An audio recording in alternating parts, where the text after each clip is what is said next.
you? I'm an investigator. Who are you?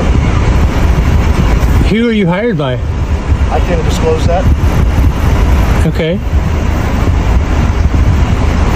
Well, I don't authorize you to follow me. That's okay. We're on public streets. I can follow wherever I want to. Okay. Well, thank you for confirming you're an investigator. Master Leach. So this is Good to put a face with a person. So this is the guy that put a tracker in my car. That's the one with the tracker. Yep. How are you doing? Showed up at my house in a bulletproof vest and a gun. That's amazing. Spying, intimidation, and power struggles. The shocking story inside one of the world's largest Christian TV networks. Imagine discovering that someone had secretly placed a GPS tracker in your car. Now imagine that the person responsible worked for your own family's ministry. That's exactly what Jonathan Lamb, son of the late Marcus Lamb and former vice president of Daystar TV, uncovered when he felt an unexplained but urgent prompting from the Holy Spirit to check his security feeds. What he saw left him shaken.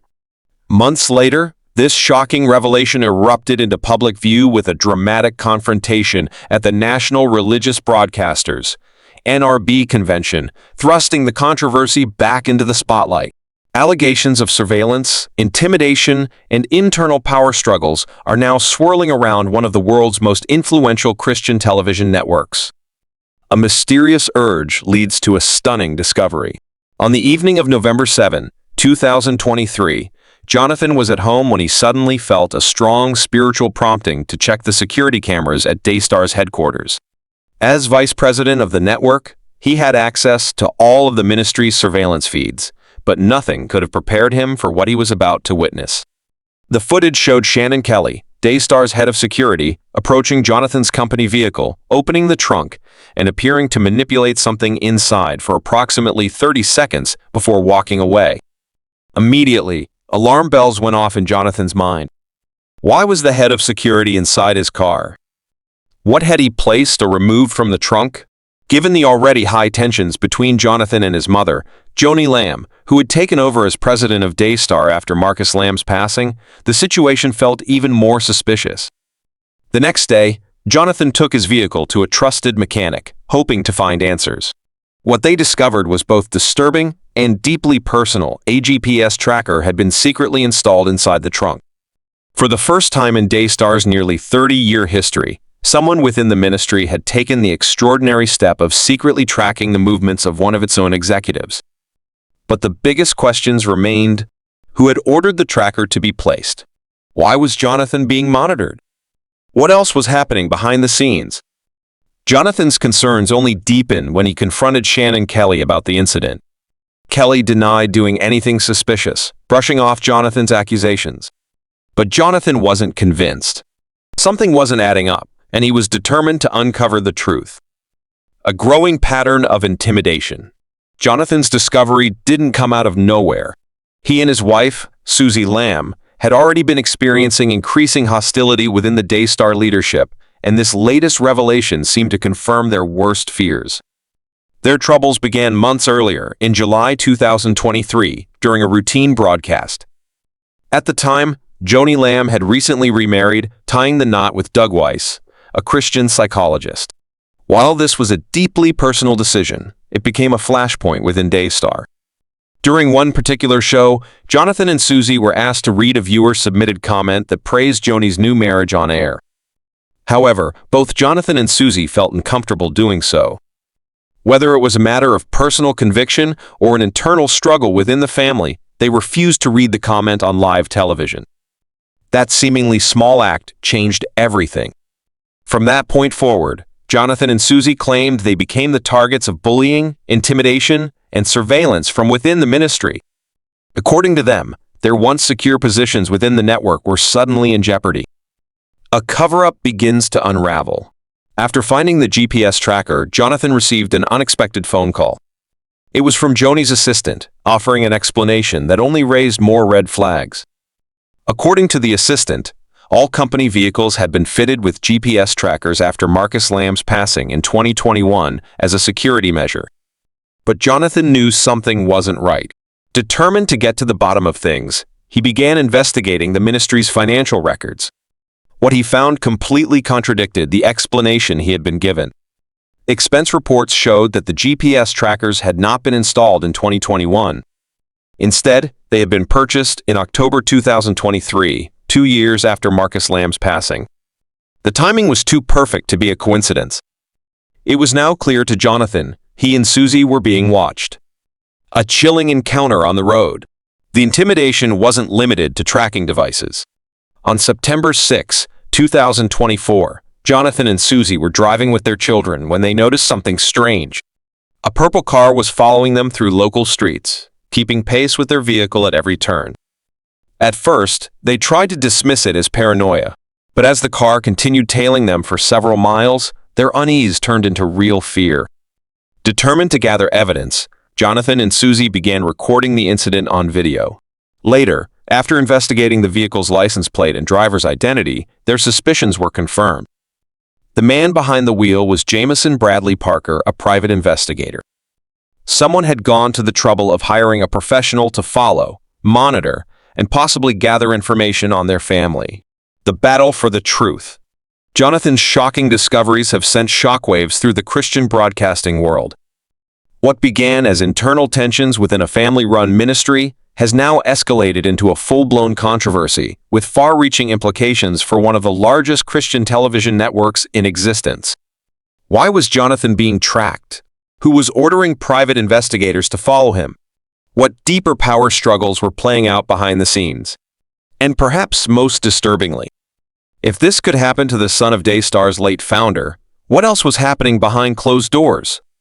With tensions reaching a boiling point, the truth behind these events is still unfolding. The confrontation at the NRB convention has only intensified the spotlight on Daystar, leaving many wondering what will happen next. Will Jonathan and Susie get the answers they're seeking? And how will this battle for transparency and truth impact the future of the ministry that Marcus Lamb built? One thing is certain, this story is far from over. Stay with us as we continue to investigate this unfolding drama inside one of the most powerful Christian media empires in the world.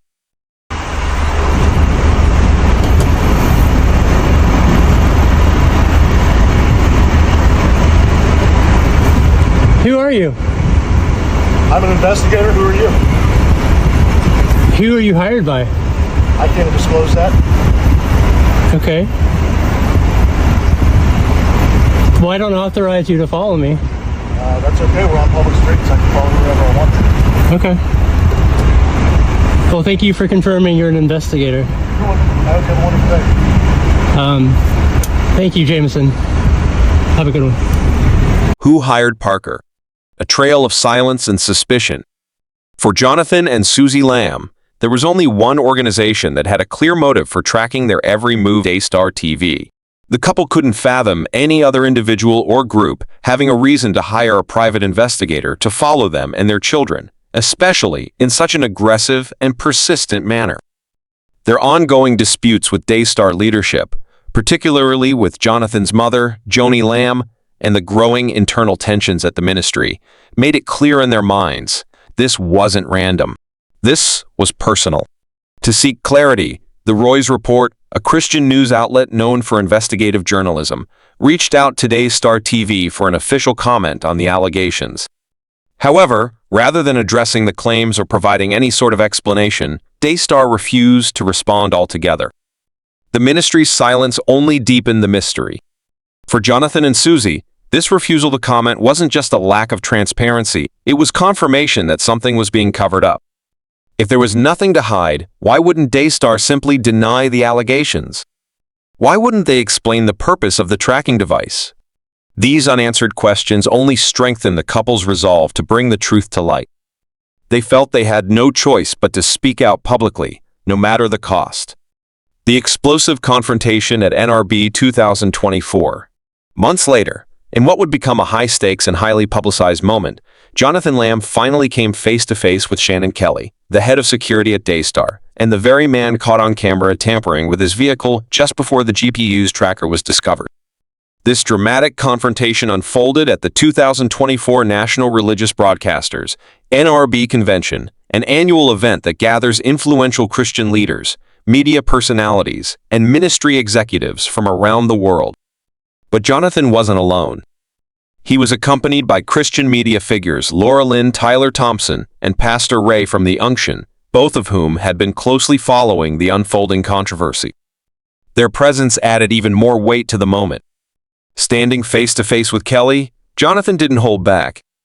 He directly accused the security chief of placing a GPS tracker in his vehicle, orchestrating a broader campaign of harassment and surveillance, acting on behalf of those trying to intimidate him and Susie.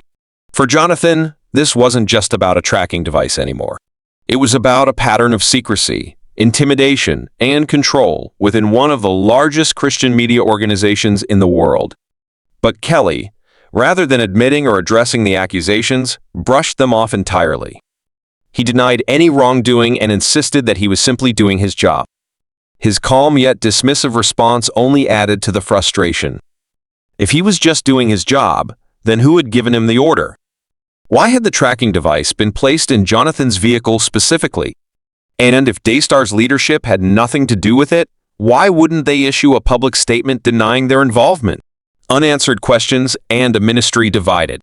The encounter at NRB 2024 didn't bring closure, it only added fuel to the fire. For Jonathan and Susie, the evidence was overwhelming, but the lack of accountability from Daystar left them with more questions than answers. Who within Daystar authorized the tracking device? Was Shannon Kelly acting alone? Or was he following direct orders? Why did Daystar refuse to publicly acknowledge or deny their involvement? And if this level of surveillance was happening within a Christian ministry, what else was? Being kept in the dark? What had started as a private family and ministry dispute had now escalated into a public scandal, putting one of the world's most influential Christian networks under intense scrutiny. Would the truth ever come to light? Or would this controversy be swept under the rug, another dark secret, hidden beneath the bright lights of Christian television?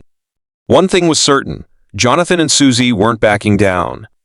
Their search for answers had only just begun.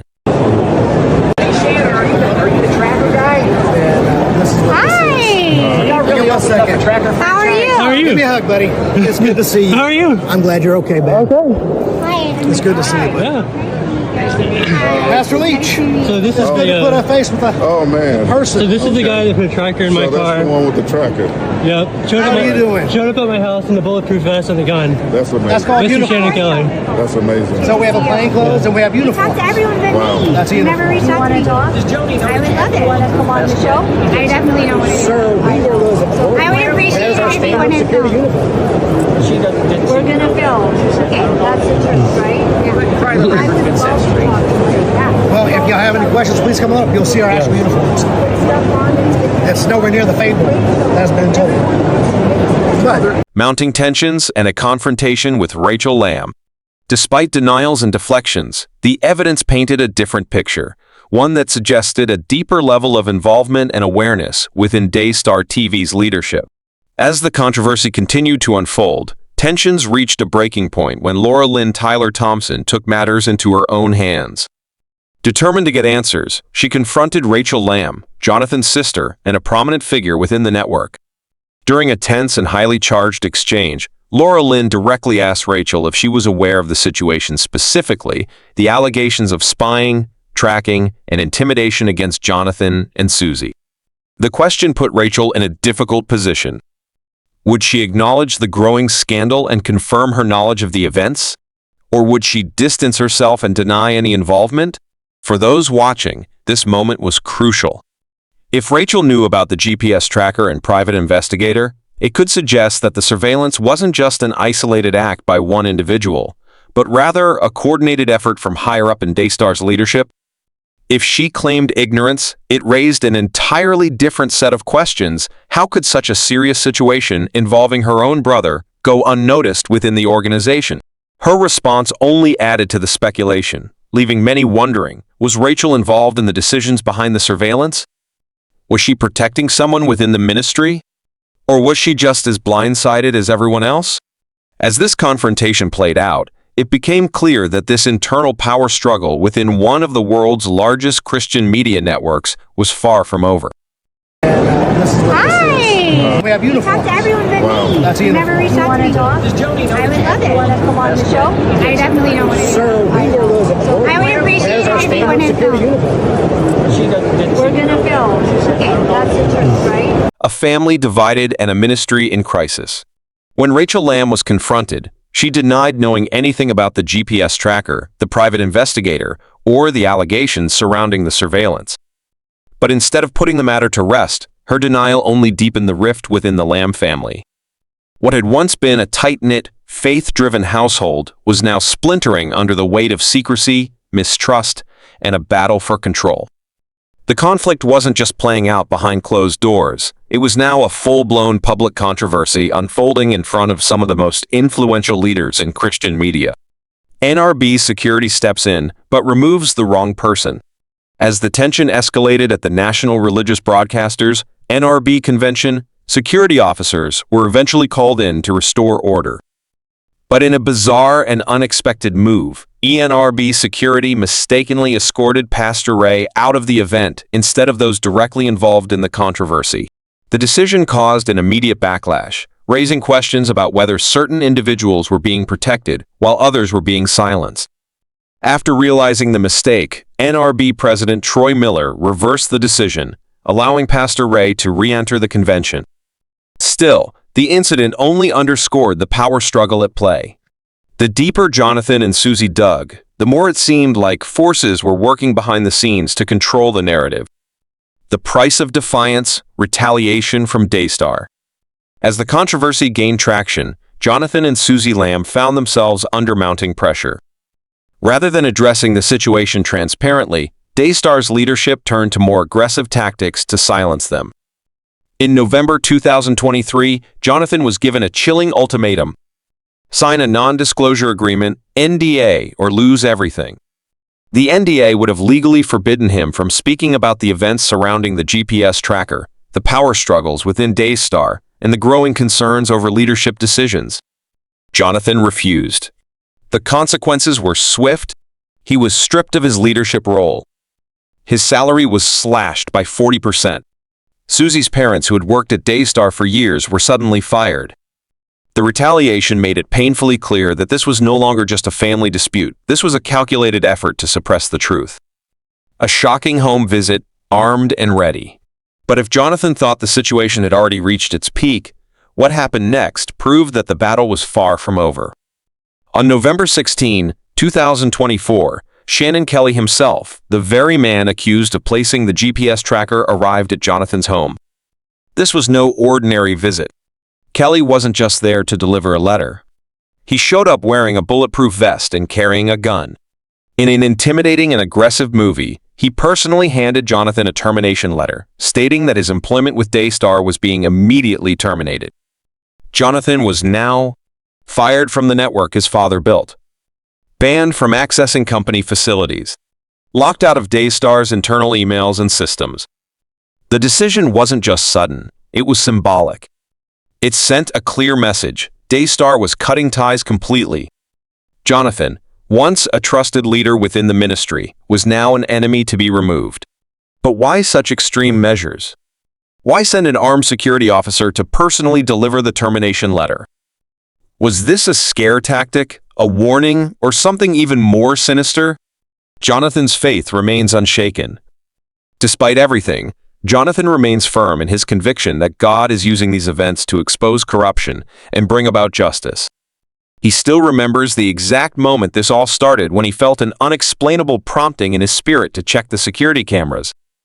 The chances of me feeling in my spirit to pull up the cameras at that exact moment, and there are over 30 cameras, to have that specific one pulled up showing the security guard opening my trunk, reaching his hand in, and fiddling around for a good 30 seconds. I was just like, he put something in my car. Was this all just a coincidence, or was it divine intervention? What does this mean for the future of Daystar? This explosive controversy has raised serious concerns about accountability in Christian leadership, the use of intimidation tactics within ministries, the lack of transparency in major Christian organizations. One of the world's largest Christian TV networks is now under intense scrutiny, and the ripple effects are far from over. What do you think? Are we witnessing a Christian ministry abusing its power, or is there more to this story than meets the eye? Let us know your thoughts in the comments below. We will continue to follow this developing story and bring you updates as more information unfolds. If you found this story eye-opening, don't forget to like, share, and subscribe. Until next time, stay blessed and stay informed.